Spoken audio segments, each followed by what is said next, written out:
मी 2-3 हजारांना निवडून आलो नाही, मी माझा पक्ष काढतोय, वाढवतोय असं म्हणत मकरंद पाटलांनी जयकुमार गोरेंना टोला लगावलाय।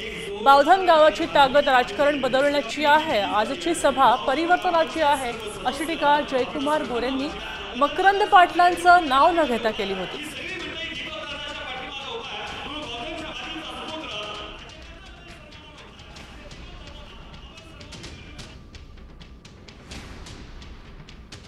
या बावधनची ताकद काय आहे की या तालुक्याचं राजकारण ठरवण्याची क्षमता कुठल्या गावामध्ये आहे तर ते बावधनमध्ये आहे। आणि हे इतिहास सांगतो, मी सांगत आज बघितलेली सभा ही परिवर्तनाची सभा एवढंच मी सांगेन। आपल्याला कुणीही बाभळीच्या झाडाखाली उभा राहत नाही, त्यामुळे आंब्याची सावली आपल्याला तयार करायला लागेल, त्यासाठी आपण सगळ्यांनी एकत्र यायला लागेल। ही भूमिका घेऊन आपण काम केलं तर अडचण येणार नाही। मध्ये प्रत्येकाला आपला पक्ष वाढवण्याचा अधिकार आहे, ते त्यांचा पक्ष वाढवतात, मी माझा पक्ष वाढवतो। वाईचे मतदार मला प्रत्येक वेळेला वाढीव मताधिक्याने विजयी करतात। कदाचित त्यांना माहित नसेल।